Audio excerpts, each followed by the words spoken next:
Madame, Monsieur, bonjour et bienvenue à la table ronde virtuelle d'Arab News en français. C'est un moment important car c'est la première conférence virtuelle d'Arab News en français depuis son lancement le 14 juillet dernier. L'édition en français est la troisième d'Arab News et elle rencontre un succès important. Sa mission est de créer des ponts entre les cultures et d'œuvrer pour les échanges d'idées. Le sujet que nous abordons est complexe et déchaîne les passions. Mais aujourd'hui, durant cette table ronde, nous cherchons à comprendre, à construire des ponts, voir comment rassembler. Et la culture a une place unique pour permettre de rassembler, d'expliquer. Je suis heureux d'accueillir une personnalité au parcours exceptionnel et ancien ministre. Monsieur Jack Lang est le président de l'Institut du monde arabe. Je voudrais féliciter les responsables d'Arab News. Cette initiative est excellente. Elle permet de mieux comprendre, de radiographier en quelque sorte les sentiments profonds des citoyens d'origine arabe vis-à-vis de la République française, vis-à-vis des citoyens français, et eux-mêmes sont des citoyens français à part entière. Je ne veux pas commenter le sondage, qui est, comme tous les sondages, relatif. Je veux simplement transmettre mon sentiment intime, qui n'est pas nécessairement scientifique. Je pense depuis toujours que la France est un pays qui, malgré les obstacles et les difficultés, a toujours réussi à intégrer, à entremêler les cultures et les civilisations. Et de siècle en siècle, le pays où nous sommes est un véritable creuset. Et ce qui fait la force d'un pays comme la France, c'est d'être un pays, comme dirait Mandela, arc-en-ciel, qui sait merveilleusement, je répète, entremêler les cultures, les religions, les croyances. Alors parfois il y a des secousses. Aujourd'hui on parle des citoyens d'origine arabe, mais avant la dernière guerre mondiale, c'était l'intégration des travailleurs italiens qui provoquait en France, comme dans d'autres pays, des réactions parfois vives qu'on a peine à imaginer aujourd'hui. Mais finalement, ce qui compte, c'est qu'aujourd'hui, le résultat est là. Combien de techniciens, d'artistes, d'écrivains, d'inventeurs, de travailleurs d'origine arabe ont apporté leur talent, leur énergie à la communauté française qui est la sienne. Je ne suis pas sûr qu'il y ait beaucoup de pays, pardon de dire cela, qui réussissent ainsi à accomplir une sorte de miracle d'intégration. Et le dessinateur franco-syrien Satouf disait récemment « La France est un chef-d'œuvre ». Il voulait dire par là que la France est un pays qui sait, année après année, faire de ses apports multiples une richesse, une force. Voilà, donc pardonnez-moi de transmettre cet optimisme indéracinable. Certes, il y a ici ou là encore, et c'est déplorable, des discriminations, des actes de racisme, des rejets. Ce sont principalement d'ailleurs souvent des discriminations sociales, plus encore que culturelles. Et c'est par des politiques d'égalité à l'école, par le logement, par l'habitation, que progressivement, ces discriminations céderont le pas à un sentiment très fort d'appartenance commune. Voilà quelques mots que je voulais vous transmettre, en vous félicitant surtout parce que cette étude sera certainement discutée, mais elle a le mérite de faire apparaître un certain nombre de sentiments.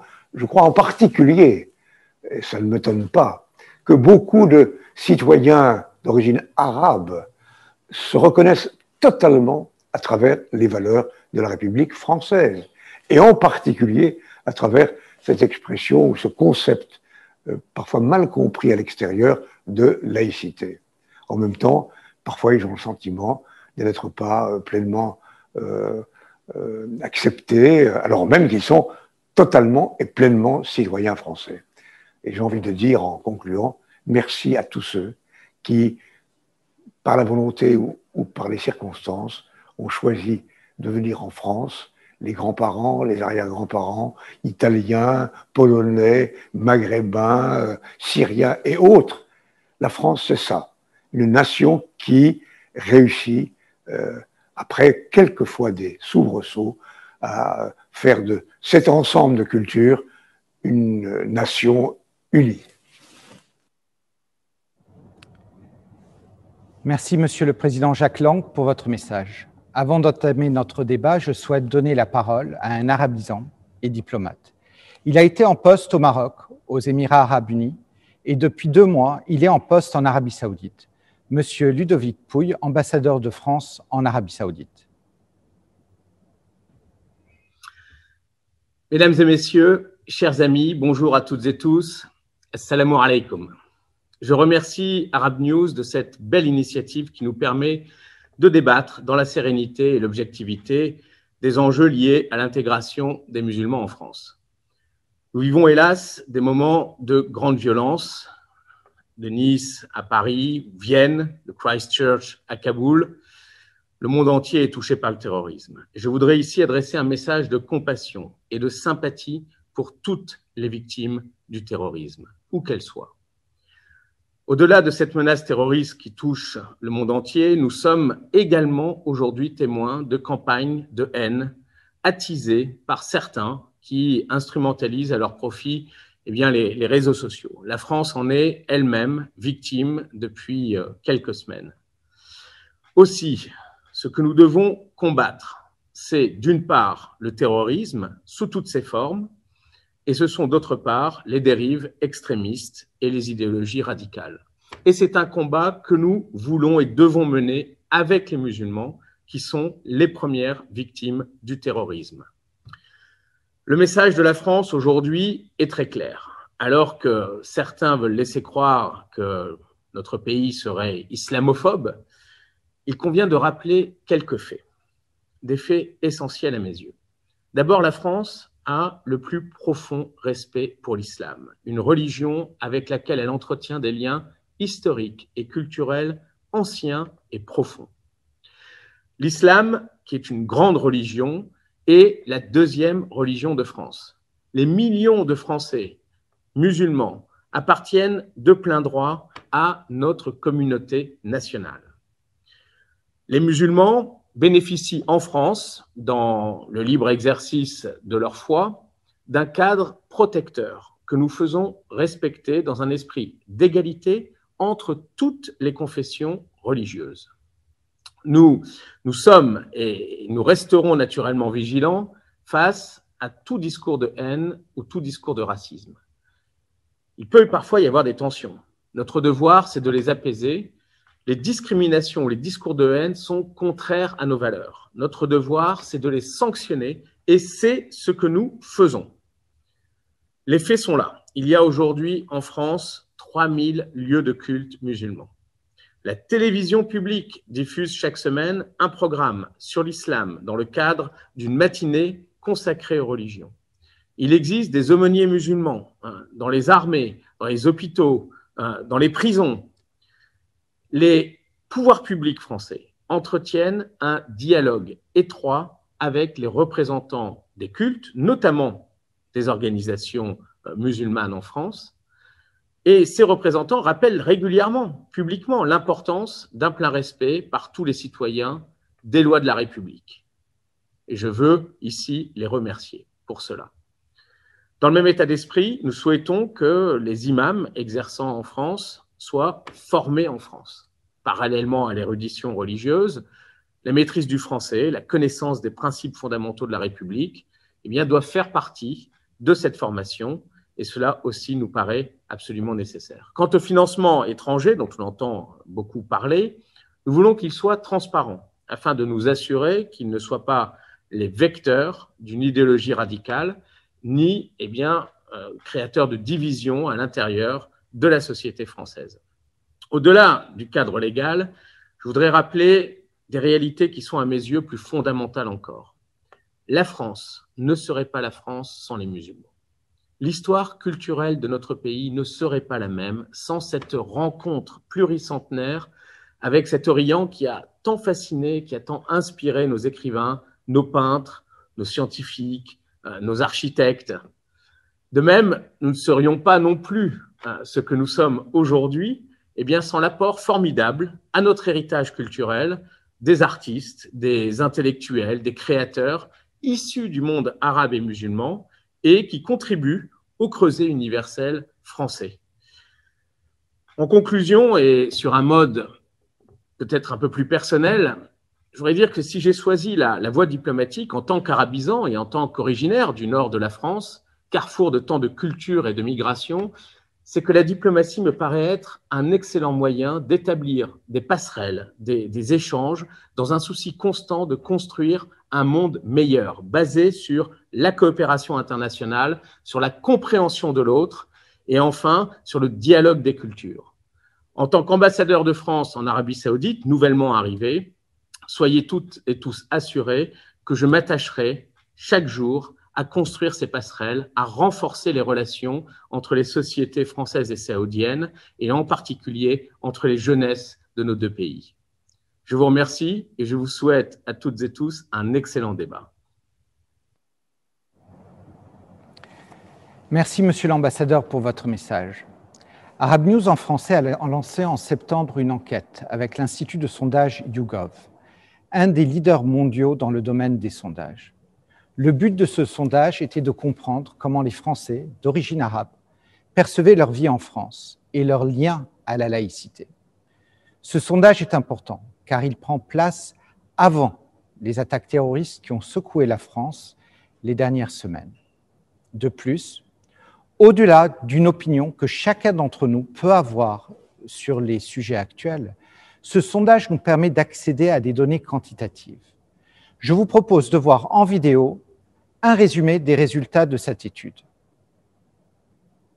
Les idéaux français de liberté, d'égalité et de fraternité résonnent dans le monde entier comme un devenir de ce que la France représente pour ses citoyens. Mais que signifient ces valeurs pour les citoyens français d'origine arabe? Une enquête de Arab News en français et YouGov auprès de plus de 1000 Français d'origine arabe a cherché à trouver les réponses. Plus de 64% des personnes interrogées pensent que la majorité des Français estiment que le mot arabe soulève des connotations négatives, tandis que 67% des musulmans et 61% des juifs estiment que leurs croyances sont mal vues. Plus de la moitié des personnes interrogées, 59%, pensent que l'image de la France dans leur pays d'origine est positive, alors que près de 2 tiers, 64%, pensent que les Français ont une perception négative des originaires du monde arabe. Certaines idées préconçues sont également remises en question. Un nombre des interrogés, 45%, estiment que leur origine arabe n'a aucun impact sur leur intégration. 48% ne croient pas que la religion a joué un rôle dans celle-ci et 46% pensent que la race n'a pas un impact sur leur carrière. Cette positivité n'est pas aidée par un comportement générationnel. Ce qui est inquiétant, ce sont les jeunes qui ont le plus de mal à s'intégrer. 58% des 18-24 ans soutiendraient l'équipe de football de leur pays d'origine, alors que 70% d'entre eux sont nés en France. Comparez cela aux 72% de plus de 55 ans qui soutiennent les Bleus dans leur pays d'origine. Certains stéréotypes sont brisés par cette étude. Si certaines de ces conclusions présentent des défis dans l'avenir, la compréhension d'autres permet de réaliser des progrès.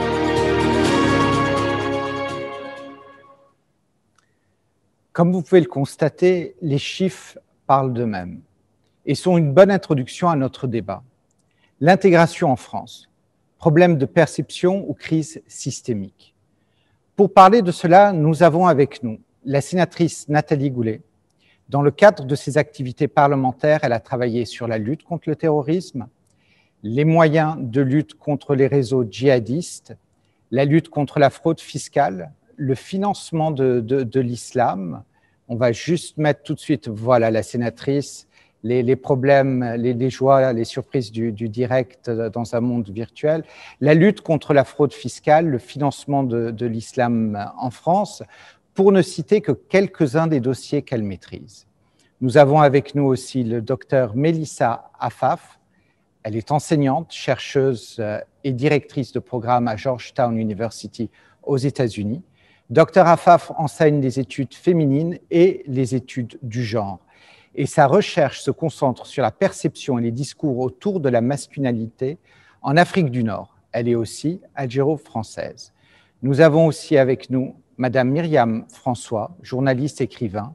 Elle a collaboré avec la BBC, Channel 4, Huffington Post, pour ne citer que quelques-uns des médias, produit divers documentaires et elle poursuit des recherches à la School of Oriental and African Studies à l'Université de Londres.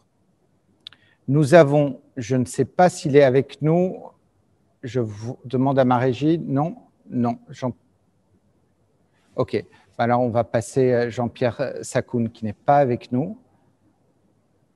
Nous avons le docteur Ghaleb Bencher, qui est le président de la Fondation de l'Islam de France, ancien recteur de la Mosquée de Paris. Il est aussi le président de la branche française de la Conférence mondiale des religions pour la paix.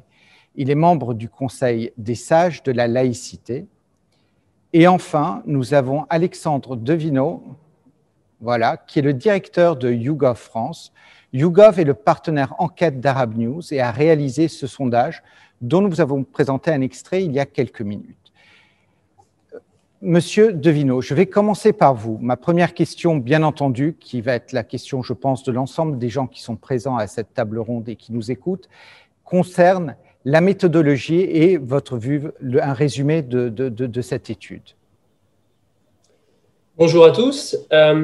Effectivement, je voudrais rappeler juste quelques points de méthodologie et rappeler aussi que YouGov est donc un institut d'études et de sondage anglais. I have no feedback sound.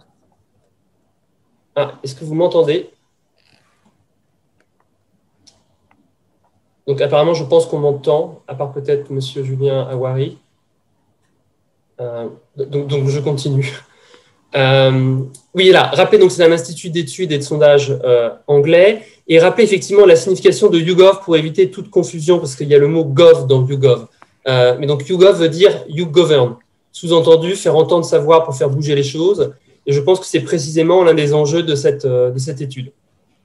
D'un point de vue méthodologique, cette étude recoupe, on a interrogé près de 1000 personnes, des Français d'origine arabe, à 90% qui sont originaires de la région du Maghreb. Ce qui est intéressant de noter, c'est que compte tenu du nombre de répondants, nous avons suffisamment de personnes pour faire des tris assez intéressants sur différents critères sociodémographiques, comme les catégories socio-professionnelles, le niveau d'éducation ou encore les revenus. Point important selon moi, il est également possible de lire les résultats en fonction des tranches d'âge et de pouvoir donc comparer les résultats entre les différentes générations. Voilà pour les différents aspects méthodologiques que je souhaitais rappeler, et je me tiens bien évidemment à disposition pour répondre aux questions que vous pourriez avoir pendant cette table ronde. Merci beaucoup. Madame la sénatrice, je souhaiterais commencer par vous et vous donner la parole pour 1 minute 30 pour prendre votre avis, votre ressenti par rapport tant à l'étude que la situation actuelle que nous traversons en France. Merci de votre invitation. C'est un sujet que j'ai étudié depuis longtemps. Ça va peut-être prendre juste plus d'1 minute parce qu'il faut comprendre le contexte. J'avais demandé en 2014, donc avant Charlie, une commission d'enquête sur les réseaux djihadistes. Et au fur et à mesure qu'on a travaillé sur les réseaux djihadistes, on est tombé évidemment sur le financement de l'islam, l'organisation de l'islam en France, etc. Et on ne pouvait pas répondre à ces questions. Donc on a complété par une mission d'information sur l'islam de France, ou l'islam en France. Et ce rapport de 2016 du Sénat, voté à l'unanimité, est une base de travail qui est toujours valable parce que rien n'a été fait depuis. Donc, c'est dans ce contexte-là que je participe souvent à ce type de travaux. Alors, vous me demandez mon avis sur le sondage et sur la situation. La situation n'est pas bonne. J'ai écouté Jacques Lang. Je ne suis pas sûre qu'on vive au même endroit. la situation n'est pas bonne aujourd'hui en France. Elle n'est pas bonne, la société est fracturée. La présentation de votre public, c'est-à-dire des Français d'origine arabe, et puis ensuite travailler sur l'intégration, alors que ce sont des gens qui sont nés en France, m'interroge, mais on en parlera tout à l'heure. Je veux dire, vous ne pouvez pas parler à des temps d'intégration à des gens qui sont nés en France et qui sont français, sinon ça veut dire qu'on ne les reconnaît pas comme citoyens. Donc mon postulat de départ, et puis après on pourra discuter, mon postulat de départ, c'est que les Français de confession musulmane sont des Français à part entière et pas des Français à part. Bon, voilà, on commence comme ça. Et après, on a un contexte lié à des années de discrimination et de problèmes sociétaux, clairement, qui se sont fracassés sur les attentats un peu avant 2015 et puis en 2015, et une fracture qui, à mon avis, est de plus en plus grande, probablement parce que certains continuent à considérer que l'islam est une religion étrangère à la France. Et d'autres, ils font leur marché pour des raisons politiques et des raisons purement politiciennes. Tout ça crée un climat extrêmement difficile et ce type de débat est probablement extrêmement important. Alors justement, je vais rebondir sur ça. Lorsqu'on avait parlé un peu plus tôt, il y a quelques jours en fait, vous avez parlé à quel point la situation actuelle était politisée, à quel point elle était prise de part et d'autre pour pour marquer des points politiques dans le but des élections prochaines. Qu'est-ce que vous pouvez développer un peu votre point de vue sur ça? Ah, mais je peux développer tout à fait. Vous avez un certain nombre de politiciens français, d'hommes politiques importants. Prenons mon excellent collègue Retailleau, qui est rentré en guerre, en croisade. Sur une affaire, je suis désolée, je vais prendre un peu de temps, mais enfin, sur l'affaire du Nagorno-Karabakh, que personne ne connaît, qui n'intéressait personne, où les Arméniens occupaient des territoires qui ne sont pas à eux, etc. Bon, peu importe, finalement, les Azerbaïdjanais l'ont récupéré. C'est devenu les gentils chrétiens arméniens contre les méchants musulmans azerbaïdjanais aidés par les Turcs terroristes, djihadistes et blablabla. Bon, ça n'a rien à voir avec ça. Si vous voulez, la moindre occasion est bonne, et ce texte sur les séparatismes qui arrive est une insulte à la République. Je ne sais pas ce qu'il y a dedans, mais titrer déjà sur les séparatismes, c'est déjà une violence pour la République. Enfin, c'est tout le contraire de la République. C'est tout le contraire du Creuset dont Jacques Lang nous a parlé, et tout ça. Mais peut-être que chez lui, ça marche, mais dans la rue, c'est pas ça.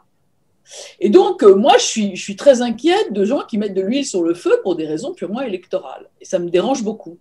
Parce que vous ne pouvez plus non plus, j'ai publié quelques papiers là-dessus, vous ne pouvez plus aujourd'hui avoir un discours rationnel en expliquant, vous allez interdire les financements étrangers pour l'islam, mais très bien, mais alors le secours catholique, c'est fini. On ne donne plus d'argent au secours catholique. Vous ne voulez pas financer le secours islamique? Vous avez le droit. Alors il faut arrêter de financer le secours catholique. Vous voulez faire signer une attestation de laïcité pour les associations qui ont un lien avec l'islam? Très bien. Alors faites-le aussi pour les associations chrétiennes. Vous allez voir, vous allez avoir des chrétiens. Bon, c'est normal que les gens prient dans la rue devant Saint-Sulpice. Si c'était des musulmans, il y aurait déjà la police, les cars, le Front National, tout ça. Enfin bon, la prière des rues, pour les uns, ça va, et pour les autres, ça ne va pas. Tout ça n'est pas très raisonnable. On a oublié l'égalité devant la loi. Et on va la rappeler. C'est un point très important et je pense que ça va partir du débat de ce soir, l'égalité devant la loi. Et est-ce qu'il faut refondre la loi de 1905 ou d'autres lois qui sont passées pour pouvoir avancer ou pas? Mais ce que je vais peut-être passer la parole au docteur Mélissa Affaf par rapport à la stigmatisation et l'image. Lorsque aussi nous avions parlé un peu plus tôt, vous avez évoqué de pareil, un peu cette stigmatisation qui était à l'heure actuelle dans les médias en grande partie. Si vous pouvez nous donner votre point de vue par rapport à ça. Oui, bonjour, merci de l'invitation. En effet… Alors, on vous réveille tôt, je crois, vous êtes à Washington. Oui, il est 8h30 du matin chez moi, en effet. Donc, pas trop tôt. Vous êtes toute fraîche, c'est très bien. J'ai essayé de me réveiller un peu plus tôt, justement pour l'être. Donc, pour résumer un petit peu par rapport à l'étude, donc en tout cas le sondage, pardon, qui essaie en fait qui a deux objectifs, à la fois de comprendre un peu la situation des Français d'origine arabe. D'ailleurs, j'aimerais juste préciser au départ que j'ai trouvé ça assez dommage qu'on limite ça au champ d'arabe, sachant que la majorité des musulmans en France viennent de pays d'Afrique, et que pour ma part, je suis algéro-française et je ne m'identifie pas en tant qu'arabe, en tant que berbère amazigh. Donc, si j'avais fait partie de ce sondage, j'aurais pas pu y répondre, alors que je corresponds à quand même la majorité des critères. Donc ça, c'est juste une petite parenthèse pour commencer. Pas tout le monde s'identifie en tant qu'arabe et vice-versa, et pas tous les arabes sont musulmans. Et la seconde chose, c'est que évidemment, on essaie de comprendre les Français et comme disait la sénatrice Goulet de tout à l'heure, c'est assez étrange qu'on parle d'intégration, sachant que 70% des répondants au sondage sont des citoyens français qui sont nés en France. Et qu'aujourd'hui, on en est au moins à la 3e, voire la 4e génération. Dans ma famille, on en est quasiment à la 5e génération de Français. Donc, c'est assez… donc, bon, voilà, il y a des petits points de départ comme ça, donc on rediscutera aujourd'hui. Mais en tout cas… pour répondre à votre question sur la stigmatisation, je suis assez d'accord avec la sénatrice, encore une fois ici, parce qu'aujourd'hui, dans le débat français, enfin dans le débat public en tout cas, quand il s'agit de parler d'islam, ça devient… On rentre directement, il n'y a pas vraiment de débat rationnel, de débat où on peut aborder ces questions-là de manière complexe. On mélange tout, immigration, terrorisme, salafisme, fonds étrangers, enfin c'est souvent la pagaille et donc évidemment, et les victimes de ça se retrouvent ces communautés qui sont déjà au départ vulnérables et comme Jack Lang a précisé au départ, il y a quand même en France, bien qu'on veut se donner une image de cette immigration, en tout cas de cette intégration très joyeuse, il y a encore des discriminations claires et surtout, il y a des questions sociales et économiques qui sont les véritables causes de toutes ces violences auxquelles on ne veut pas, ou en tout cas, desquelles on ne veut pas débattre profondément et surtout auxquelles on n'apporte pas de solution depuis des années. Donc oui, je suis la stigmatisation… Oui, pardon. Allez-y. Non, je vais juste te dire que en tout cas pour ma part, en tant que, et là je parle en mon nom, je ne suis pas la représentante de la communauté musulmane de France. Ça aussi, je tiens à le préciser. Je vois que quand j'allume la télé, quand j'écoute la radio française, dès qu'il va s'agir d'islam ou de musulmans ou d'immigration, 9 fois sur 10, ça va être des gens qui ne sont pas de confession musulmane, mais qui croient savoir tout sur l'islam et les musulmans et la manière dont ils ressentent leur islam et la manière dont ils vivent en tant que Français. Donc oui, et je pense qu'avec le temps, surtout ces 10 dernières années, mais en réalité c'est une progression qui s'est intensifiée ces 30 dernières années, où le discours du Front National, qui paraissait auparavant absolument dangereux, est devenu mainstream, comme on dit, qui s'est démocratisé, où on se retrouve de gauche, comme à droite comme à gauche, à reprendre les idées du Front National comme étant légitimes et sans vraiment questionner ces théories farfelues du grand remplacement et autres balivernes qui circulent. Donc oui, la stigmatisation, je pense pour ma part, a beaucoup augmenté dans le débat public et en général dans la société française. D'accord. Je vais passer la parole à Myriam François, qui, je l'ai vu chaque fois que vous parliez, hocher la tête et semblait être assez en synchro avec vous. Donc, pareil, idem, lorsqu'on avait discuté, la première chose que vous m'avez dit, on ne peut pas parler d'intégration. On parle de générations de personnes qui sont dans le pays, qui sont nées, dont les parents, pour certains, et les grands-parents sont nés dans le pays. On n'est plus dans un problème d'intégration. Si ce n'est pas un problème d'intégration, quel est le fond du problème à votre avis ? Bonjour Julien et bonjour à tous, merci de m'accueillir. Pour préciser, c'est quand même docteur Myriam François, tout comme excusez-moi. pas de problème, mais je précise quand même. Donc effectivement, on ne peut pas parler d'intégration quand on parle de citoyens français maintenant, aujourd'hui, de plusieurs générations pour qui les références essentielles sont la France, la culture française, et qui d'ailleurs font partie de la nouvelle génération qui va recréer l'identité française. Parce que toute nouvelle génération, dans toute société, recrée l'identité nationale. C'est un processus générationnel qui s'étudie dans toute société, et donc la France n'est pas l'exception. Or, ce qu'on nie en France à la nouvelle génération, c'est le droit de se redéfinir en relation avec l'identité nationale. Et ça, c'est plutôt que de parler de l'intégration, qui est quelque chose qui s'imposerait de haut sur des gens qui seraient extérieurs à la France, c'est un processus de coopération mutuelle pour redéfinir qui nous sommes aujourd'hui en France en 2020. Et certains politiques, comme il a déjà été dit par d'autres, légitimeraient un racisme qui est d'ailleurs est soutenu par vos résultats et par le résultat d'autres sondages qui ont précédé, qui disent très clairement que s'il y a une crise en France aujourd'hui, c'est bien une crise de racisme.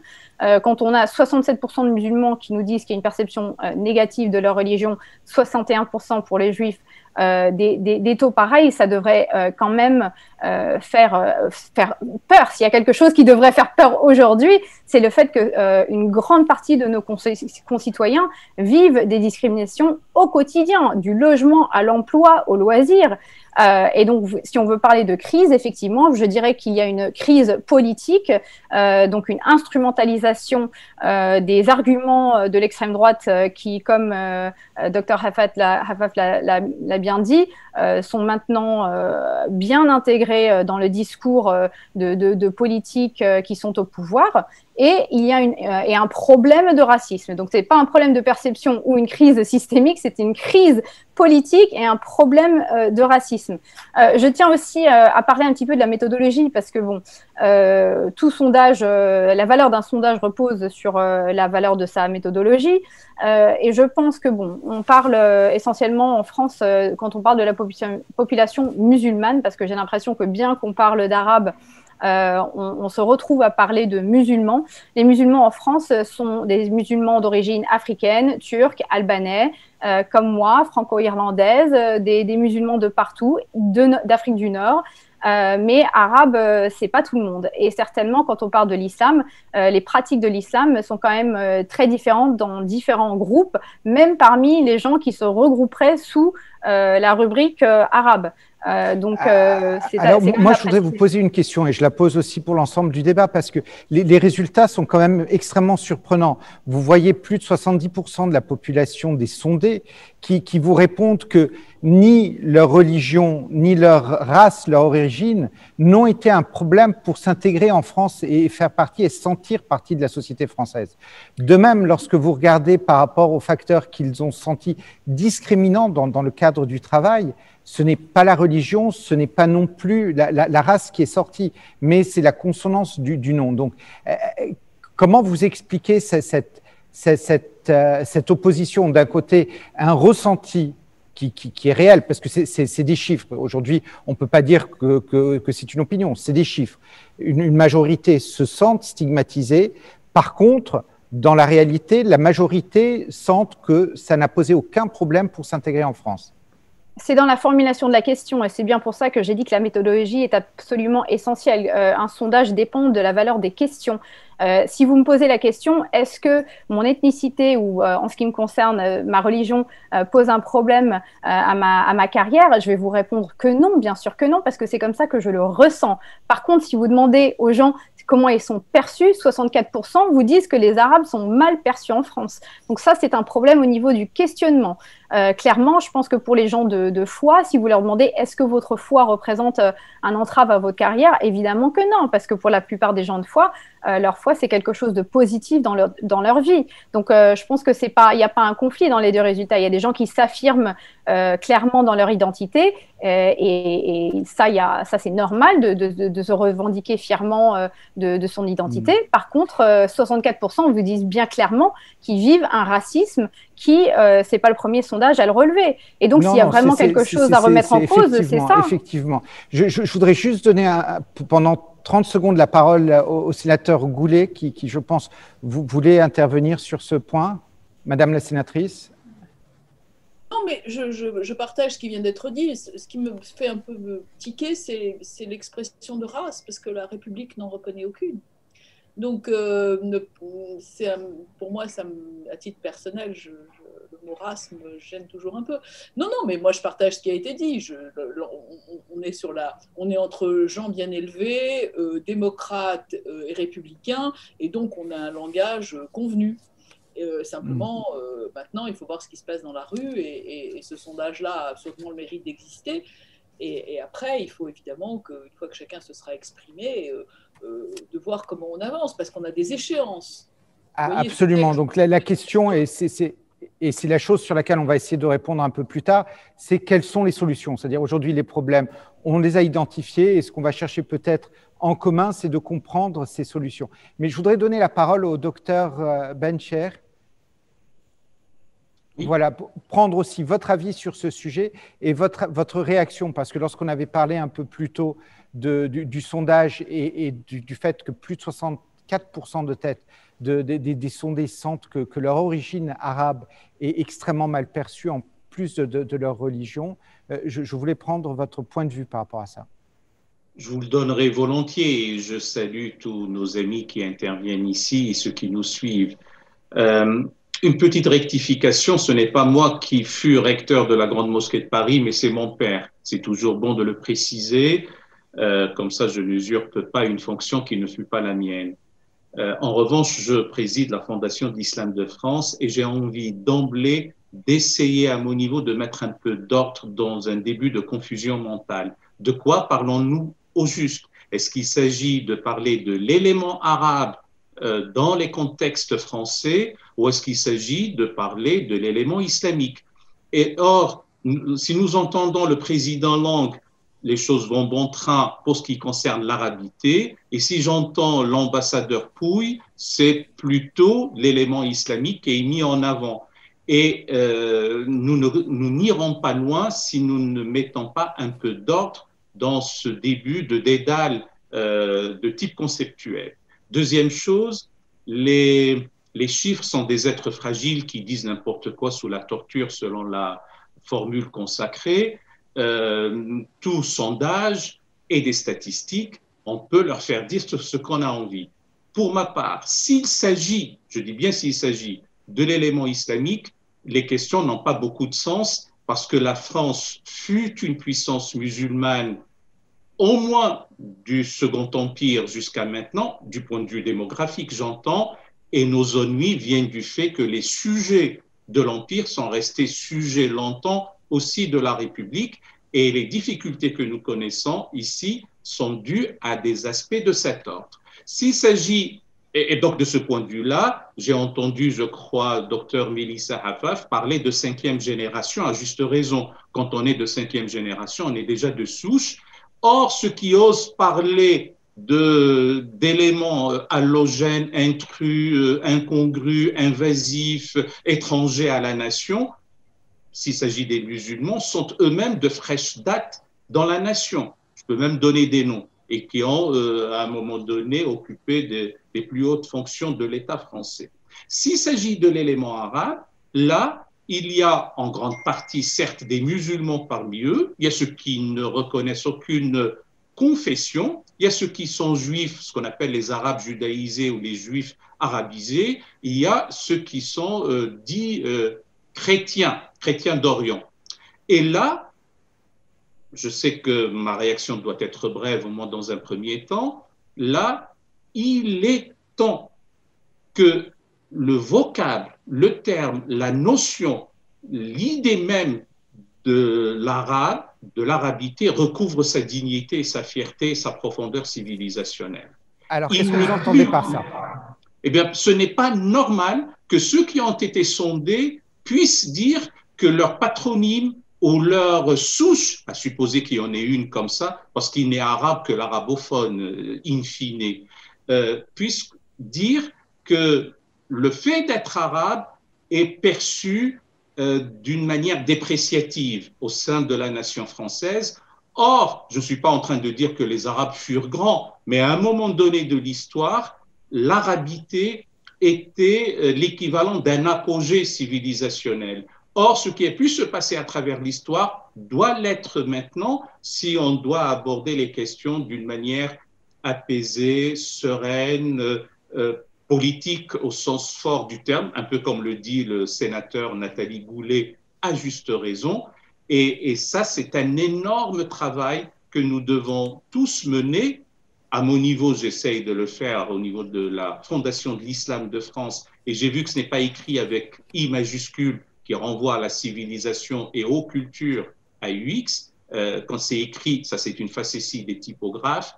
Quand c'est écrit avec petit i, ça renvoie à la religion. Quand c'est écrit avec I majuscule, ça renvoie à la civilisation.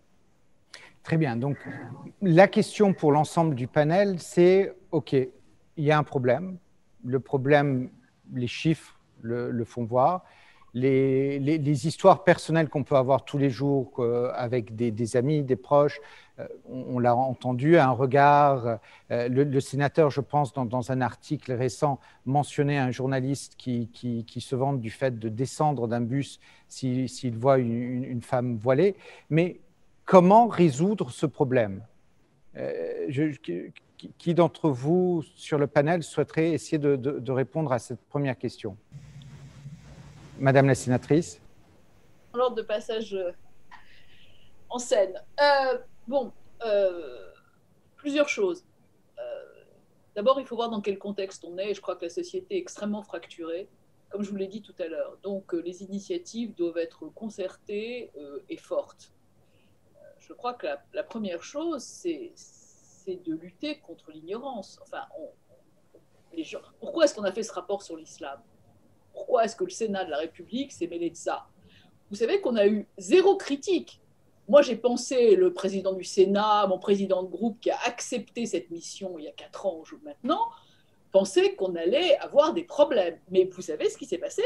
C'est que l'ensemble de la communauté, des communautés arabes de France et des musulmans de France qu'on a entendus, ont été extrêmement contents que quelqu'un s'intéresse à eux d'un point de vue technique, c'est-à-dire en disant de quoi est-ce qu'on parle, comment est composé l'islam de France, combien il y a de communautés, parce qu'il n'y a pas qu'un seul islam, comment fonctionne l'islam des consulats, comment c'est fonctionné, etc. C'est-à-dire qu'on s'intéresse en fait à la communauté, ce qui n'était pas aux communautés, ce qui n'était pas arrivé.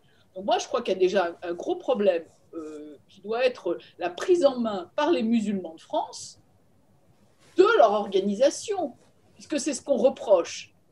On reproche en fait de ne pas avoir d'interlocuteur ou que le Conseil français du culte musulman ne soit pas représentatif. Bon.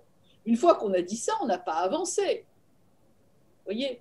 Donc, voilà. Donc, il faut trouver une structure qui corresponde. On ne peut pas faire de décalcomanie avec le Conseil représentatif des institutions juives de France ou du consistoire. Ça ne fonctionne pas. Ce n'est pas comme ça que ça doit être. Mais il y a des choses qui doivent être prises en main. Et je crois qu'il faut commencer d'abord par lutter contre l'ignorance. Et évidemment, comme le dit M. Benchek, le président Benchek, c'est voir ce que toutes les cultures ont apporté, tout ce que l'islam a apporté à l'Europe. Il y a un très bon rapport du Conseil de l'Europe là-dessus, d'ailleurs, des apports de l'islam à l'Europe. Et puis ensuite... Oui, pardon. L'aspect culturel est un aspect important et je pense qu'il faut qu'on puisse lui donner sa place. Mais avant de passer à l'aspect culturel, j'aimerais repasser vers le docteur Hafaf et parler du côté un peu économique et social.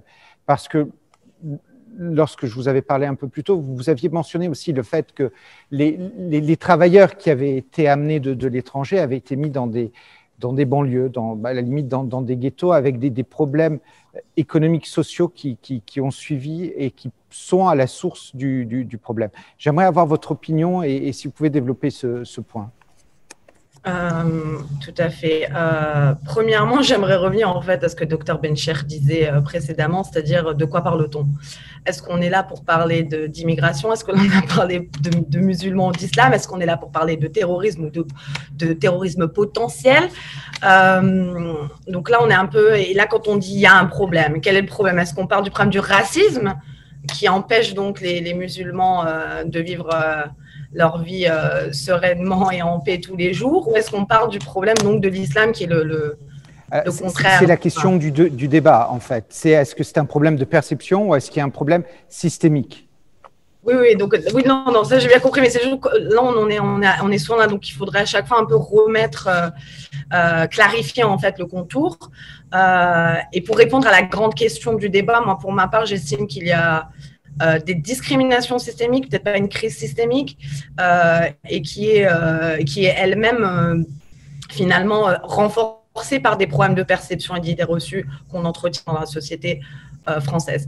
Et pour revenir à votre question de départ, par rapport aux questions socio-économiques, en effet, on se rend compte, et c'est ce que disait le docteur Bencher tout à l'heure, on n'est pas dans un rapport neutre vis-à-vis de ces communautés. Ce ne sont pas des gens qui sont arrivés ici de nulle part, ce sont des anciens sujets colonisés, donc qui ont vécu sous un autre statut, à la fois juridique, mais également social, et de tout ce que l'expérience de la violence de la colonisation comporte, et particulièrement en Algérie, avec le code de l'indigénat, mais ailleurs dans les autres territoires français, où la majorité de la population était musulmane, et qu'ensuite qu'on a sollicité pour des guerres, Première et Deuxième Guerre mondiale notamment, même guerre d'Indochine après ça, et qu'ensuite on a ramené pour reconstruire la France, qui a été le cas de mon grand-père, par exemple. Et quand on parle de communautarisme en France, je pense qu'on est le seul pays pour avoir vécu plus aux États-Unis ces dernières années. On est passé de communautaire à communautariste, et donc là déjà dans le langage, ça ne veut plus du tout dire la même chose. Et en France, faire partie d'une communauté, c'est presque un problème, alors que à la base, je ne pense pas que l'être humain, en tant qu'animal social, entre guillemets, est censé vivre autrement qu'en communauté. Mais que ces communautés-là, justement, on les a créées dès le départ, parce qu'évidemment, on voulait que ce soit des travailleurs, comme ils disent en anglais, disposable, ou en tout cas qu'on pouvait jeter quand on n'en avait plus besoin, qu'on pensait qu'on allait les utiliser, qu'ensuite on allait certainement les renvoyer dans leur pays. Et puis finalement, ça ne s'est pas passé comme ça. Et ensuite, il y a eu le rapatriement familial, il y a eu tout ce qui en a suivi. Et puis, on s'attend 2-3 générations plus tard, ou même une génération plus tard, à ce que ces individus-là se sentent participer pleinement à la société, sachant qu'on n'a pas du tout les mêmes chances d'accès à l'éducation, au logement, au travail, quand on vient de ces communautés-là. Malheureusement, en France, on n'a pas le droit de faire des études ou du recensement basé sur certains aspects de notre identité qui pourraient nous donner des données un peu plus claires et chiffrées, et d'où l'intérêt d'un sondage tel que celui-ci. Mais quand il s'agit de reproduction sociale, il faut savoir que l'école française et les dernières études, que ce soit l'étude PISA de l'OCDE ou d'autres études, montrent que la France est souvent championne de la reproduction sociale. Donc, on a peut-être une école ouverte, républicaine, gratuite et obligatoire, mais quand il s'agit d'avancer dans le cursus universitaire, ou enfin, ne serait-ce qu'à partir du collège, on ressent qu'on n'a pas les mêmes chances selon le milieu social d'où on vient. Et donc, et comme on le voit avec nos élites qui nous représentent dans les institutions politiques, il est rare de voir des fils d'ouvriers dans celle-ci. Et cette reproduction sociale s'est en fait accentuée avec le temps en France. Donc oui, il y a toutes ces questions économiques, sociales, auxquelles il faudrait répondre, et puis desquelles il faudrait débattre un peu profondément, et surtout apporter des solutions concrètes, sachant qu'on sait que le budget de l'éducation est réduit chaque année, et ça, pour le coup, la France n'est pas le seul coupable. Donc voilà. Alors, je vais passer la parole au docteur Myriam François par rapport à la représentation des élites. Donc, l'étude ressort un peu, on pourrait presque dire, ce mal-être. Et pour vous, il y a un problème aussi de la manière dont les élites sont représentées et du fait qu'elles ne sont presque pas prêtes à partager le pouvoir. Qu'est-ce que vous pouvez nous expliquer par rapport à ça ? Écoutez, moi j'ai fait donc ma thèse de doctorat sur le renouvellement, on va dire, culturel et politique au Maroc, et le conflit générationnel quant aux valeurs qui doivent représenter le Maroc. Et c'est en fait des théories qui s'appliquent dans toutes les sociétés, c'est-à-dire que la population plus jeune a un vécu, a une perception de la réalité, a un rapport aux valeurs de la société qui est différente de celle de leurs parents, de leurs grands-parents. Et chez nous, donc en France, ces élites qui sont souvent plus âgées et déconnectées de cette génération plus jeune, qui d'ailleurs, il faut le dire, la population, si effectivement là on parle de la population musulmane, on parle d'une population qui est quand même très jeune, relative au reste de la population française, et qui donc forcément a des attentes qui vont différer. Là, pour moi, ça c'est pas une question de conflit culturel ou civilisationnel tel qu'il est dépeint par certains politiques ou certaines figures médiatiques à qui on donne la voix pratiquement tous les soirs, dont des gens comme Éric Zemmour, condamné à la haine raciale à 2 reprises, il me semble, mais qui pourtant est considéré comme étant une figure tout à fait légitime pour s'exprimer sur des questions d'intégration, des questions de l'islam, des musulmans. Donc, pour moi, le problème en France, il est clair. Est-ce qu'il existe un problème de terrorisme? Effectivement. 260 personnes sont mortes depuis 2012 dans des actes terroristes. C'est une tragédie pour chacune de ces vies qui est perdue. On perd quand même plus de 3000 personnes par an sur la route. Donc, il faut préciser, il faut quand même mettre les choses sur une échelle. Si on va parler de manière réaliste des problèmes auxquels nous sommes confrontés en France aujourd'hui. Et je pense que la réalité de la plupart des gens qui font partie des classes qui font pas classe moyenne ou classe travailleuse, ce sont des gens qui vivent au quotidien des inégalités, un manque d'ascension sociale, un manque de mobilité sociale, et qui voient très bien qu'il y a une instrumentalisation de leur identité pour, je pense, diviser la classe des travailleurs qui de certaine manière vont partager les mêmes peurs, c'est-à-dire face à l'emploi, face à la qualité de vie, au niveau de vie au quotidien. Donc, pour moi, il y a quand même, je veux revenir à un point que Dr Afaf avait mis en avant concernant les politiques. Aujourd'hui, en France, au lieu de se tourner vers des questions d'inégalité sociale qui sont quand même très importantes et qui créent des tensions, parce qu'effectivement, des gens, au bout d'un moment, quand ça fait quelques générations que vous vivez dans la misère, ça commence à bien faire et les gens, ils en ont marre. Donc, il y a vraiment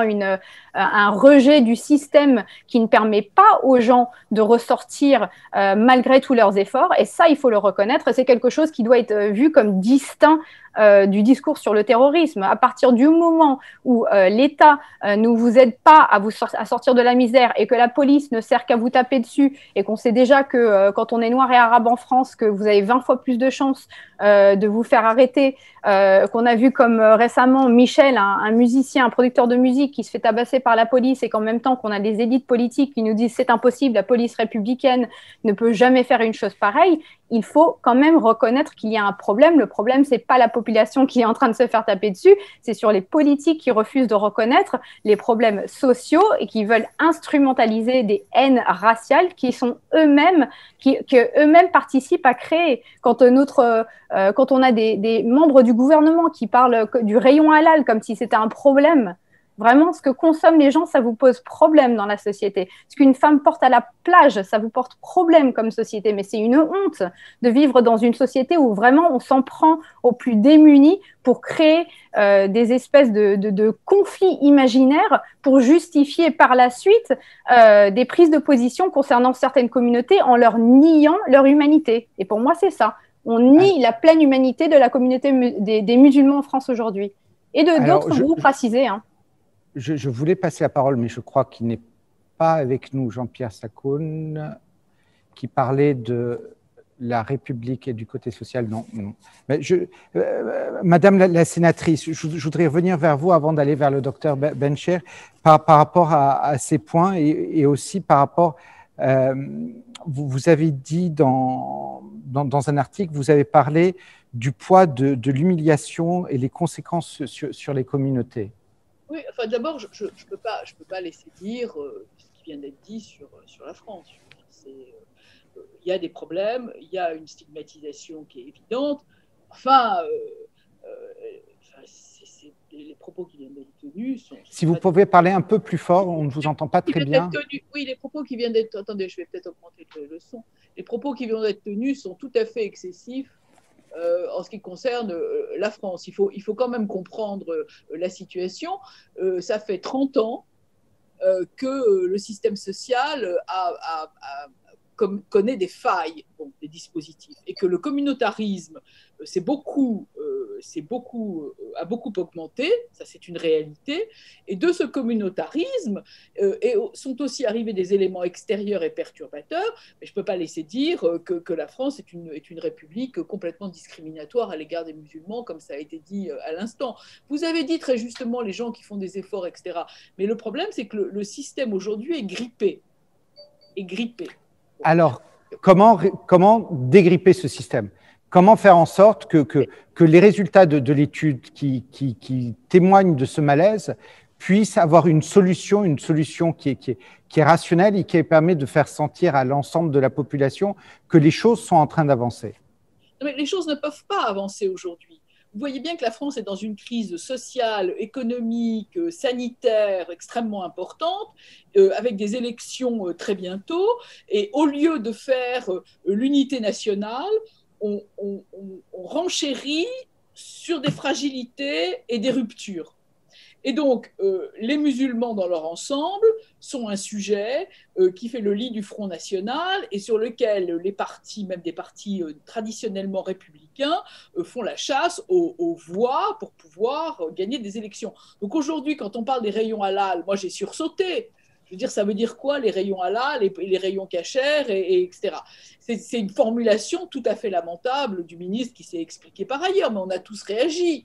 Touche pas à mon houmous, touche pas à mon couscous, touche pas à mes olives, touche pas à mes cornichons. Enfin, je veux dire, chaque région, chaque province française, dans ces cas-là, connaît son communautarisme avec ses produits locaux. Donc, touche pas à mon camembert. Voilà.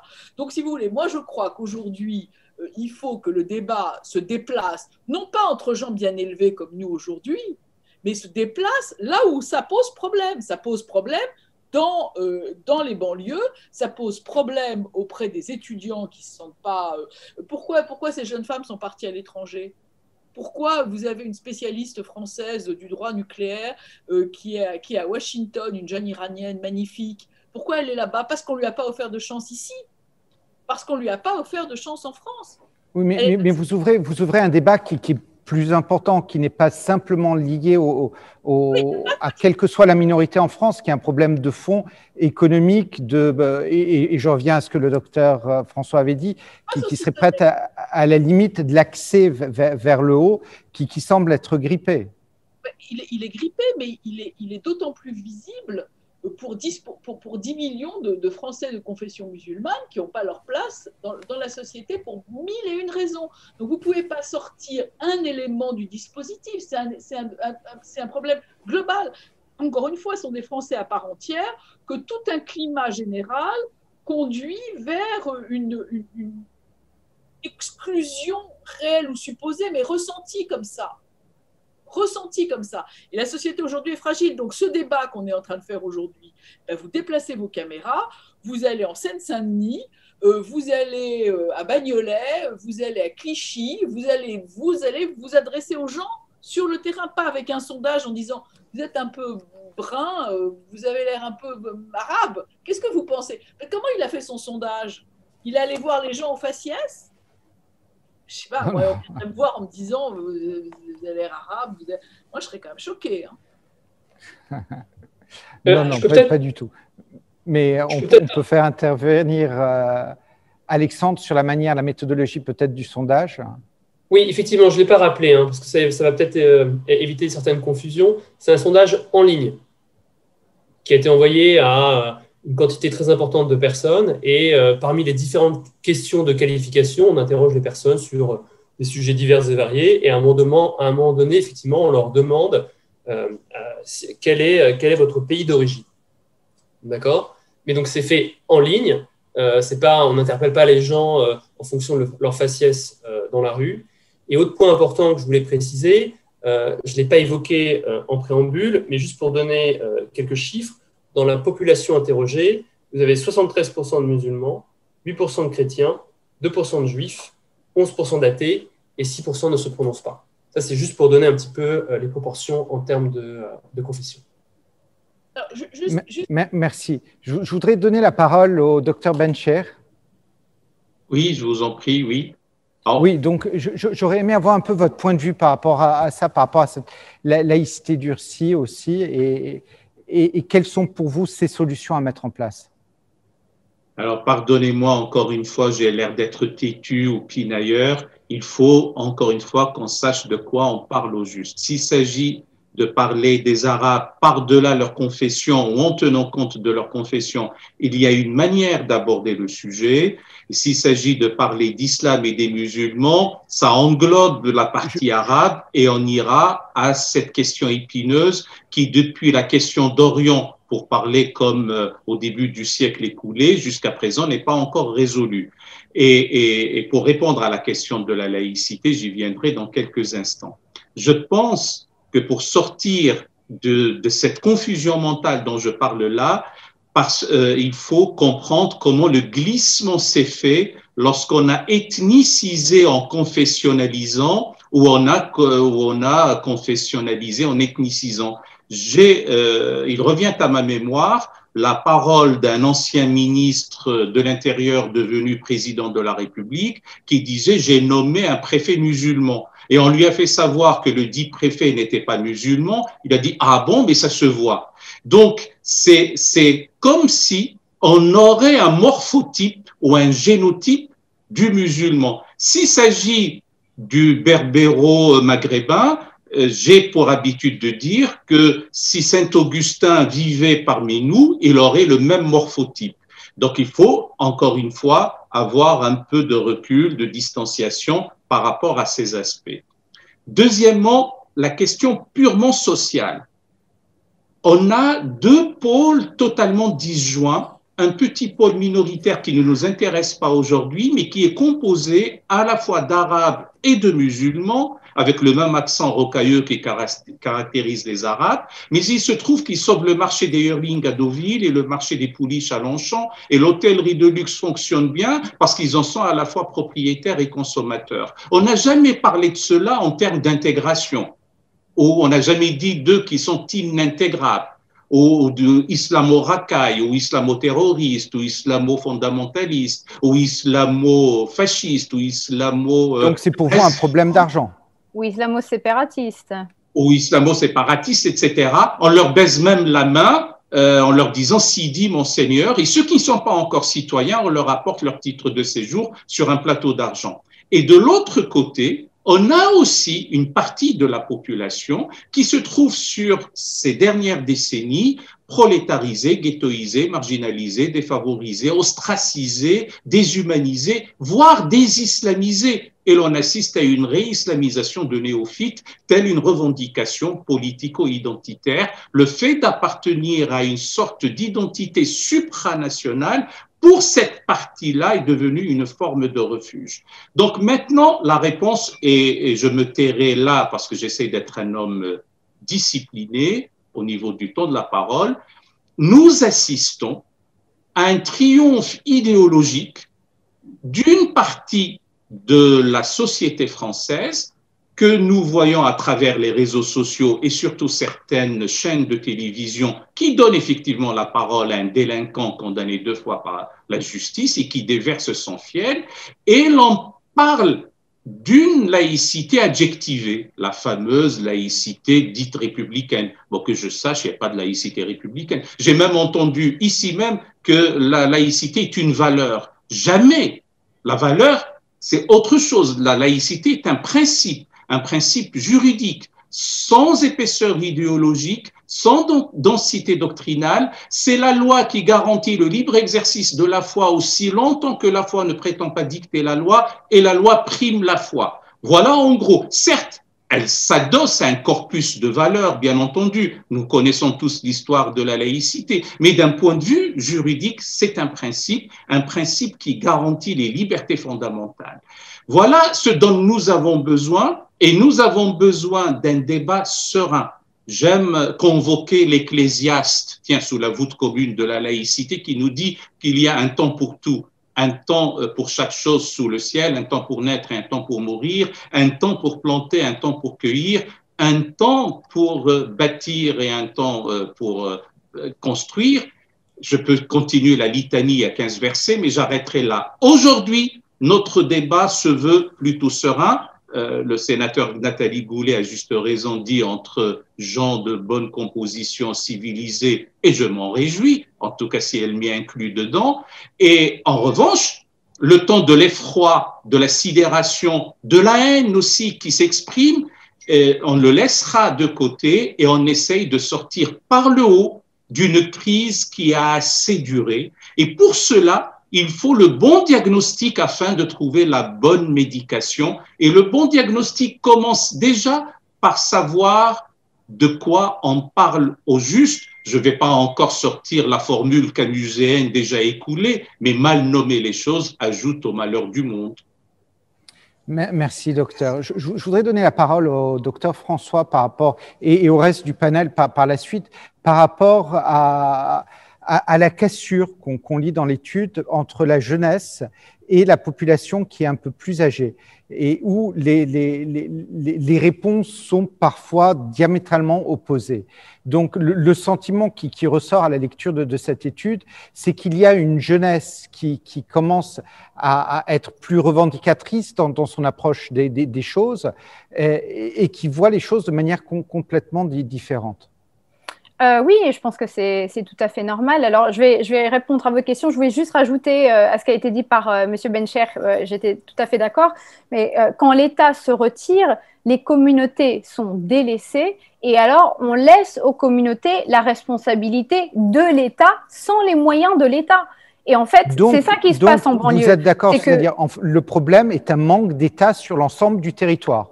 C'est un manque de soutien social à des groupes de gens qui sont délaissés par l'État quant au même droit d'ascension sociale que tous les autres citoyens. Donc pour moi, ça c'est un problème profond d'inégalité, c'est une trahison des principes de la République dans laquelle tout le monde, quelle que soit leur origine, leur lieu de naissance, leur code postal, devraient pouvoir réussir. Et pour en revenir donc à cette question des plus jeunes générations, pour les plus jeunes, il n'y a pas cette question de crispation. Est-ce que je suis français? Est-ce que je suis autre chose? Non, non, non. On est pleinement français. La réponse, elle est claire. Par contre, quand on est pleinement français, on s'attend à pouvoir réussir comme tous les autres Français. Sauf que quand on voit qu'à l'école, moi, on m'envoie dans une filière et que les autres, ils réussissent dans d'autres, que j'arriverai jamais à la fac, que mon salaire, il dépassera jamais, je crois, 40 000 €, c'est marqué dans le sondage. Pour certains, ce sera nettement moins que ça. Et que en plus, dans la culture générale, mon identité est vilifiée, je suis humiliée au quotidien. J'ai porté, moi, le voile en France pendant 10 ans. Et je me suis fait cracher dessus dans la rue, insultée par des bonnes femmes dans le métro, refusée de café, refusée d'entrer dans des restos. Attends, à un moment donné, on parle d'un apartheid social. Et ça, c'est pas vécu doucement. Moi, je n'ai pas bien vécu d'être traitée de cette manière comme une citoyenne de deuxième classe. Et personne ne devrait s'attendre à ce que les citoyens français de confession musulmane acceptent. Ce sont des citoyens français, c'est un peuple révolutionnaire. Il est normal qu'on se remonte contre un État qui refuse de nous céder tous nos droits. Ça, c'est un point important. C'est un point important qui suit ce que le docteur Bencher a dit, et je voudrais aller à ce moment-là vers Madame la sénatrice. C'est que ce que j'entends, c'est qu'aujourd'hui, on a besoin de plus d'État sur l'ensemble du territoire, et que l'État reprenne son rôle et remplisse sa fonction d'État républicain à équidistance de l'ensemble de la population sur l'ensemble de la population. Mais qu'en est-il à ce moment-là du financement? Madame la sénatrice. Attendez, entre la présence de l'État et le financement des cultes, on ne parle pas exactement de la même chose. Vous voulez parler de quel financement? La première des choses, c'est le retour de l'État sur l'ensemble peut-être du territoire. La seconde question concerne le financement. Oui, alors vous n'allez pas être content parce que le retour de l'État dans un certain nombre d'endroits on vous entend, je ne sais pas si c'est juste moi, mais je vous entends. Alors, oui, attendez, j'ai bien...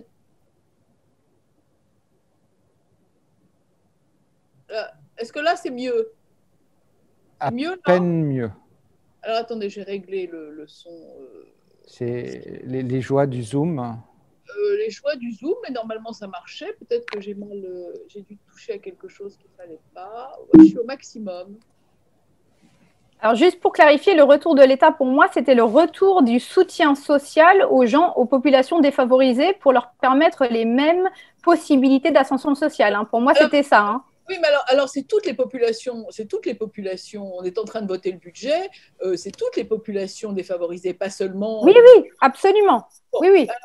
Alors, bon, si vous voulez, le retour de l'État, là, oui, c'est une évidence. Simplement, vous voyez que toutes ces… Oui, mais vous avez lu Koska-Kovar comme moi. Ça fait 20 ans qu'ils dénoncent la fin de l'État, la fin des banlieues aidées, et qu'on en a aujourd'hui le résultat. Alors oui, il faut reprendre ça en main. Oui, il faut remettre des zones d'éducation prioritaires. Oui, il faut faire une discrimination positive dans les territoires et pour tous les citoyens qui sont moins servis, évidemment. Simplement, aujourd'hui, quand vous réaménagez un territoire dit perdu de la République, parce qu'il y en a quand même quelques-uns, les structures que vous mettez en place ne durent pas 8 jours.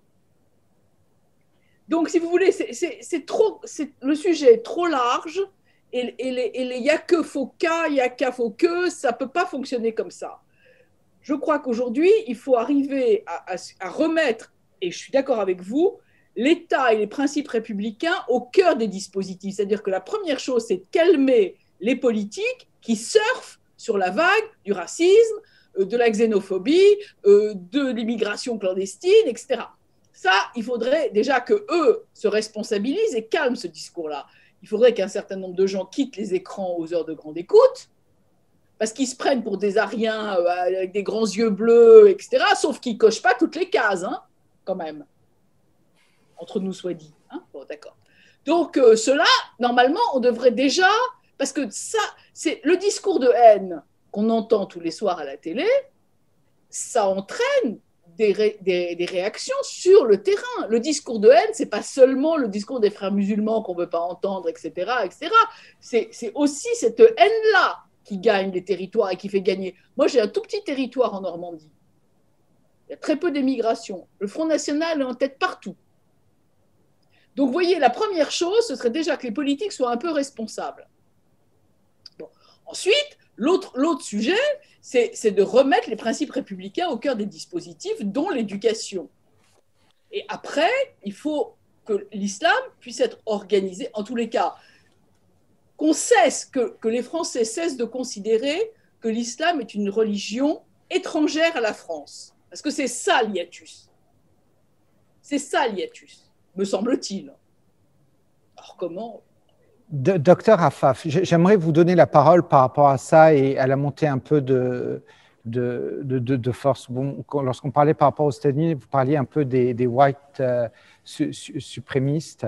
Si vous pouvez nous réexpliquer un peu cela, et est-ce que ce discours, ce que vous voyez qui est en train de se passer en France, vous semble ressembler à ce qui a pu se passer aux États-Unis ? Oui, alors d'une part, j'aimerais juste revenir un peu sur la question de l'État et de la question des générations où il y a certaines réponses qui ne sont pas… où on voit une différence entre la jeune génération par rapport à la génération plus âgée. Dans le sondage, bon, bah déjà, généralement, les jeunes pensent assez différemment de leurs parents et qu'au-delà de ça, par rapport à la question, donc il y a une des questions qui pour ma part, je n'ai pas trouvé très significative, où on posait la question de savoir si il y avait un match de football, quelle équipe souteniriez-vous en termes de… Par rapport un match de football entre l'équipe de France et l'équipe de votre pays d'origine. Voilà, exactement. Et en gros, les résultats, c'est à 50%. Ils choisiraient soit l'un, soit l'autre, sachant que c'est assez bon. Pour les jeunes, parce que lorsque vous voyez les populations plus âgées, vous voyez que jusqu'à 72% de la population soutient l'équipe de France. Et je pense qu'évidemment, plus on passe du temps, entre guillemets, plus on a de loyauté. Mais au-delà de ça, je ne pense pas que ce soit une question très significative. Et qu'au-delà de ça, j'aimerais aussi rappeler que souvent en France, l'équipe de France est composée pour une grande majorité de joueurs issus justement de ces communautés-là, donc d'origine africaine, et que dans la société, on vit le racisme au quotidien, mais par contre, quand l'équipe de France gagne et qui est composée de beaucoup de Noirs et d'Arabes, là, on en est fiers. Donc, il y a aussi peut-être aussi ce décalage qui est un peu critiqué vis-à-vis des jeunes, en tout cas des jeunes par rapport à ça, mais également aussi, il faut savoir que dans les équipes africaines dont on parle, on a aussi des joueurs français qui y jouent. Mes chers docteurs, je pense que même pour les Américains que vous devez confronter tous les jours, la France reste un pays extrêmement complexe. On est bien d'accord. Et d'ailleurs, il y avait eu toute la polémique vis-à-vis de Trevor Noah qui avait félicité la France en disant en fait, on félicite l'Afrique pour la Coupe du Monde. Et puis, l'ambassadeur de France à New York qui avait fait toute une lettre en disant bref. Enfin, tout ça pour dire que ces questions de football, je ne pense pas qu'elles soient significatives pour montrer sa loyauté. Le second point que j'aimerais faire, c'est par rapport aux institutions et que la jeunesse ne se reconnaît pas dans ces institutions. On a juste posé la question du football qui n'est même pas une institution par ailleurs, enfin une institution sociale, mais ce n'est pas une institution de la République. Ce n'est pas juste parce qu'il y a aussi par rapport à la laïcité, le modèle de laïcité à la française aussi. C'est une conclusion qui vient de plusieurs questions. Mais enfin, je vous écoute. Oui, non, mais en tout cas, par rapport à ça, et puis la laïcité, pareil, on pourrait aussi revenir sur des questions qui étaient assez vagues, de savoir qu'est-ce que la laïcité, bref. Mais en tout cas, pour dire que j'aurais aimé voir dans ce sondage d'autres institutions, telles que la police, parce que comme docteur François l'a précisé tout à l'heure, on a encore pu voir qu'il y a des manifestations, qu'il y a des choses horribles qui se passent en France aujourd'hui, bien que certains politiciens, et notamment le ministre de l'Intérieur, veuillent le nier, on voit très bien que… Et donc, cette jeunesse qui se fait contrôler 20 fois plus au faciès, et surtout les jeunes noirs ou arabes quand ils sont dans leur vie quotidienne en France. Donc, il y a aussi peut-être ça par rapport aux institutions, je voulais dire, qui pourrait expliquer ces chiffres-là qui sont très différents de la seconde génération. Et enfin, pour en revenir à la question de la suprématie blanche et de tous ces… Comme je vous disais un peu auparavant, c'est que j'estime qu'en France aujourd'hui, je pense qu'on est tous d'accord sur ce panel à s'accorder sur le fait que le discours du Front National a pris bien plus d'ampleur qu'il ne devrait, surtout dans les débats publics et politiques et surtout à la télé aux heures de grandes écoutes, et qu'on alimente et on instrumentalise les musulmans et on légitimise d'un coup des discours qui paraîtraient absolument effrayants et si on remplaçait le mot de musulman par juif, ça paraîtrait très outrageant à bien des égards, surtout de la part de certains des commentateurs français, et qu'aujourd'hui, c'est une vraie menace, cette suprématie blanche, en tout cas ce groupe identitaire qui nous parle de remigration, qui nous parle de théorie du grand remplacement, encore une fois, théorie utilisée avec des très grands guillemets, et ça, aujourd'hui, j'aimerais bien voir mon gouvernement faire face à ces séparatismes-là également. Donc voilà, c'est tout. Je sais qu'on Docteur Myriam, est-ce que ça rouvre le sujet de la reformulation de l'identité nationale? Pour vous, qu'est-ce qui doit être fait par rapport à ça? Écoutez, je voulais faire référence à quelqu'un qui, pour moi, est un symbole de ma France. En tout cas, je pense que je suis encore dans la catégorie plutôt jeune. Pour moi, ma France, c'est Lajli. C'est un réalisateur de la Cité qui est sorti, qui a réussi à faire un film qui a été reconnu aux Oscars, qui parle d'une bavure policière dans la Cité de Saint-Denis. C'est un symbole de la France, de l'autre France, qui réussit malgré la République et qui, pour aujourd'hui, pour moi, c'est notre fierté. C'est la fierté de gens qui sont absolument français. C'est quoi Les Misérables? C'est reprendre un aspect de la culture française et de le retravailler pour dénoncer des inégalités sociales qui sont au cœur des ruptures dont on parle aujourd'hui. Donc, pour moi, cette nouvelle France qu'il faut réimaginer, elle est en train d'être imaginée. C'est juste qu'il y a une résistance à la reconnaître par les gens au pouvoir. Est-ce que le problème est la République ou le problème est certaines élites qui empêchent ce passage et cette progression? Parce qu'aujourd'hui, de discussions au préalable avec une partie d'entre vous, pas mal d'entre vous pensent que le système qui existe est un système dans l'absolu qu'il faudrait même ne pas forcément changer avec de nouvelles lois, parce que les lois sont là, mais les lois ne sont pas appliquées. Les lois ne sont pas appliquées de manière équitable et de manière juste sur l'ensemble des personnes sur le territoire. Et c'est ce qui crée aujourd'hui cette situation peut-être de stigmatisation, cette situation d'une partie de la population qui se sent écartée, alors que pour moi, la conclusion de ce sondage, ce sont des républicains, mais qui se sentent exclus. Oui, alors ça, je pense qu'il y a d'autres sondages qui l'ont bien montré. Je veux juste faire attention par rapport au langage parce que c'est pas qu'ils se sentent écartés, c'est qu'ils sont discriminés à toutes les échelles. Et là, on parle pas seulement de musulmans. Moi, en général, je pense qu'on islamise souvent des questions sociales et que les musulmans font partie de ces groupes qui sont abandonnés, si vous voulez, par l'État quand il s'agit de promouvoir les principes qui permettent l'émancipation de tous les citoyens.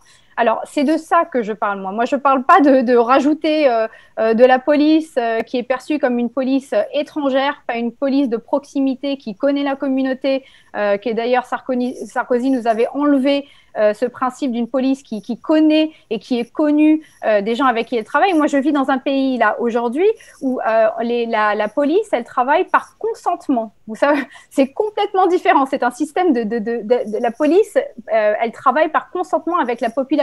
En France, c'est une police qui est absolument agressive et qui, d'ailleurs, les bavures qu'on voit très régulièrement sont un symptôme d'un problème. Toute la police, peut-être quelques membres de la police, mais…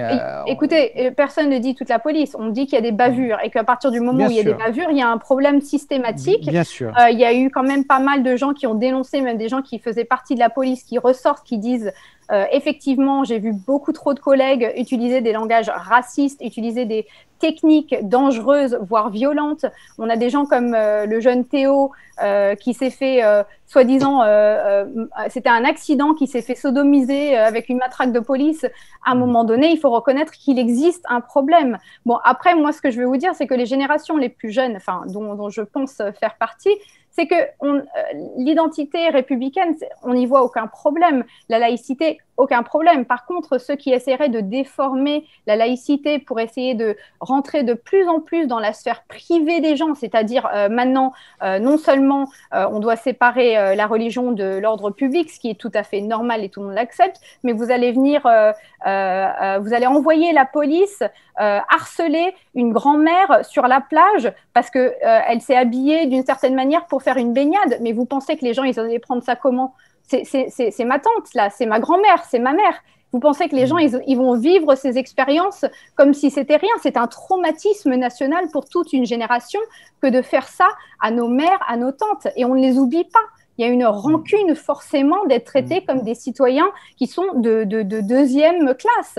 Et donc, le problème, il est là. Il faut juste nous donner nos droits, reconnaître pleinement l'humanité de tous les citoyens et de ne pas perpétuer des hiérarchies ethniques. Très bien.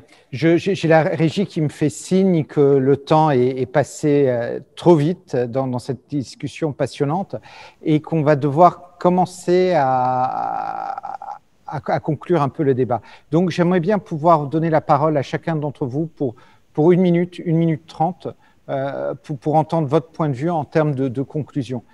Madame la sénatrice, souhaitez-vous prendre la parole ? Merci beaucoup. Écoutez, je crois que toutes les généralisations sont mauvaises à prendre, déjà pour commencer.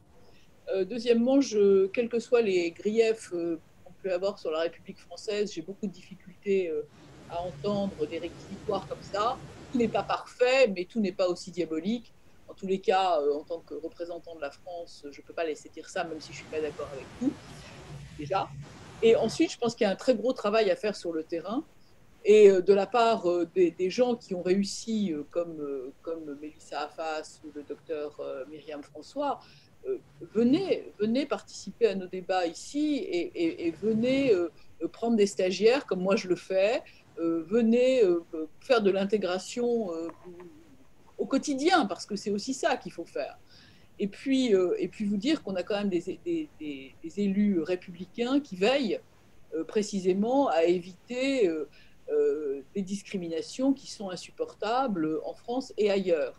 Mais que le climat global et que le climat international ne s'y prête pas. Et qu'une partie des gens qu'on devrait protéger, qui devraient être intégrés, etc., ne jouent plus du tout le jeu de la République parce qu'ils ont trouvé des avantages ailleurs et dans d'autres conditions. Donc, si vous voulez, c'est aussi ça la question, c'est qu'il faut être tout for tango. Et qu'on a une partie de la population qui est totalement réfractaire à toute idée de participer à une république qu'ils ne respectent pas. pour X raisons qu'on a évoquées 10 ou 12 fois avec beaucoup de talent pendant cette heure. Et donc, la seule réponse, à mon avis, c'est de remettre la République au cœur du dispositif. Donc, remettre la République au cœur du système.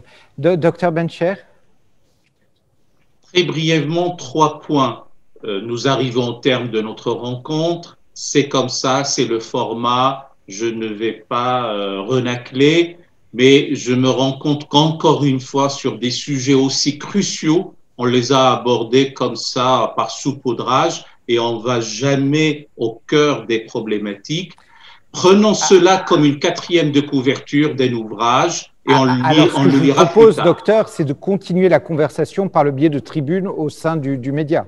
Entendu, ce n'était pas une critique gratuite, c'est me rendre compte aussi que la méthodologie utilisée par moment ajoute frustration sur frustration. C'est le premier point.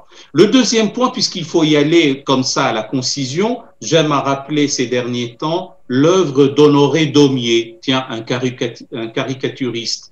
En 1848, il a voulu concourir à pour l'allégorie de la République. Et pardon, mesdames, il a trouvé cette idée qui, de mon point de vue, géniale, c'est d'avoir représenté la République comme une belle femme plantureuse et qui est allaitée de nourrissons et un garçonnet à ses pieds. La légende était « La République nourrit et instruit ses enfants ». Je constate que la République de nos jours n'instruit pas et ne nourrit pas l'ensemble de ses enfants. Donc, il est du devoir de la République de le faire. C'est pas pleurnicher, c'est pas de la victimisation, c'est un constat. Troisième point, et c'est le dernier, c'est ce que nous faisons, c'est pas pour faire de la réclame à la Fondation de l'Islam de France, dans le cadre de notre université populaire itinérante. Nous allons de ville en ville, de cité en cité, de quartier en quartier, qu'on appelle quartier difficile, pour apporter le débat, pour amener le savoir, pour exorciser les hantises, pour apprivoiser les peurs, pour domestiquer les angoisses, calmer les inquiétudes et surtout parler, parce que je crois à la thérapie de la parole, de la parole. La circulation de la parole est salvifique. Et nous devons parler, débattre pour que la citoyenneté puisse prévaloir. J'ai entendu intégration, assimilation. Moi, je parlerai de citoyenneté. Dans un État démocratique, il n'y a de majorité ou de minorité qu'au Parlement. Et la minorité s'appellera opposition. Il ne doit pas y avoir de la minorité dans un État démocratique. En revanche, il faut partir de l'idée que le citoyen est dans un premier temps appréhendé in abstracto de tout autre déterminisme que le fait de participer avec ses devoirs de citoyen pour jouir de ses droits de citoyen dans une association politique autofondatrice de sa propre légitimité, sans se prévaloir de je ne sais trop quel ordre qui dépasse, j'allais dire, la cohésion nationale. Voilà ce dont nous voulons parler. On le fera plus tard. Vous avez parlé de tribunes, d'articles et d'autres canaux. Très bien, parce que ce qui prime pour nous, c'est comment sortir, encore une fois, par le haut de cette crise. Je pense qu'on est tous alignés dans ça, et ce que moi je tire de la conclusion de cette table ronde, c'est vraiment le fait que la République doit rester République sur l'ensemble de ses liens avec les citoyens. Docteur Melissa Hafaf, j'aimerais entendre vous donner la parole pour cette minute et demie et pour conclure cette table ronde, et ensuite on ira vers le docteur Myriam François.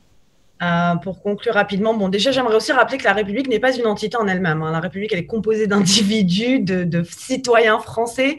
Et on est dans un État-nation, on a une nation, on a un récit qui nous fédère, qui met un peu le tour autour de qu'est-ce qu'on fait ensemble. Et ensuite, on a un État qui structure cette nation au travers de lois. Et on a déjà des lois. Et en fait, moi, ce que j'aimerais voir, c'est ma République, cet aspect de la structure, cet État qui puisse respecter et matérialiser les principes et ces lois-là dans la réalité. Parce qu'on parle beaucoup de principes en France, mais il y a toujours un décalage entre les deux. Donc déjà, j'aimerais juste faire cette petite parenthèse, et qu'aujourd'hui en France, bien qu'on ne veuille pas l'accepter, et qu'on se cache derrière l'universalisme, donc ce qui voudrait dire qu'on est tous les mêmes, mais on ne veut pas voir les différences qui existent. Et donc, on est dans une, comme on dit en anglais, une colorblind society. On ne veut pas voir les couleurs, sachant que le système de racialisation a été créé par la colonisation, par l'esclavage, enfin, par toutes ces institutions auparavant. Donc, on est dans des rapports où on voit un noir quand on voit un noir. C'est pas juste...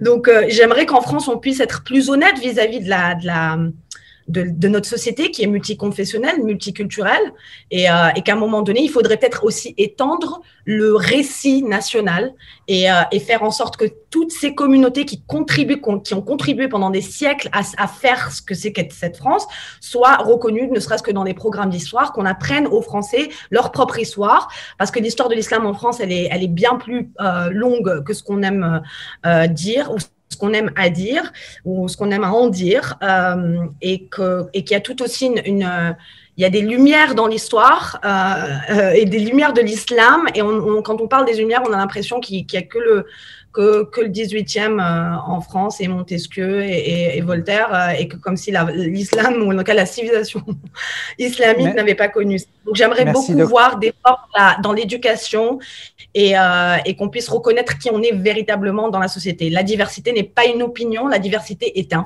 fait réel. Voilà, merci, Dr Afaf.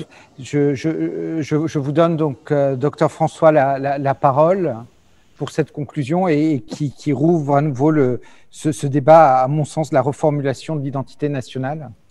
Oui, tout à fait. Je vais être très brève, parce que je suis tout à fait d'accord avec ce qui vient de précéder. Moi, je peux dire que ce qu'il nous faut, c'est une république qui reflète toute la population française telle qu'elle l'est aujourd'hui. L'histoire de la France aujourd'hui, c'est aussi l'histoire des Français dont les grands-parents se sont battus pour l'indépendance de l'Algérie contre la France. Ça aussi, aujourd'hui, c'est l'histoire française. Ça fait partie de notre histoire et il faut savoir l'intégrer dans notre vision de qui nous sommes en tant que pays. Il n'y a pas besoin de changer les institutions. Il faut les appliquer. Il faut repousser contre ceux qui cherchent à déformer nos principes pour taper sur les plus pauvres et justement ceux qui ont le moins accès au pouvoir. Et tout simplement, il faut que les élites fassent un peu de place à ceux qui viennent de milieux défavorisés, qui n'ont pas eu les mêmes opportunités, se militer pour les créer et s'assurer que ces voix-là soient aussi représentées dans le domaine public. Il n'y a pas que des hommes blancs politiques qui ont le droit de s'exprimer sur qui sont les Français, qui sommes-nous. Peut-être faudrait-il justement écouter ceux qui sont constamment exclus de ce débat, et il n'y a pas que les musulmans d'ailleurs. Absolument, absolument, c'est une grande question. Je tenais à vous remercier tous pour le temps que vous nous avez accordé pour débattre de ce sujet. C'est la première table ronde d'Arab News en français. Ce n'est certainement pas la dernière. Je pense qu'on a ouvert des points qu'il faut suivre, des dossiers qu'on va poursuivre d'un point de vue éditorial. Bien entendu, je vous invite tous à pouvoir contribuer par le biais de tribunes ou autres pour pouvoir augmenter ce dialogue avec nos lecteurs et avec la population en général. Merci beaucoup et très bonne soirée pour ceux qui se connectent à partir d'une autre zone du monde. Très bonne journée pour ceux qui sont connectés à partir des États-Unis et autres. Et bonne journée pour ceux qui sont connectés en Europe. Merci.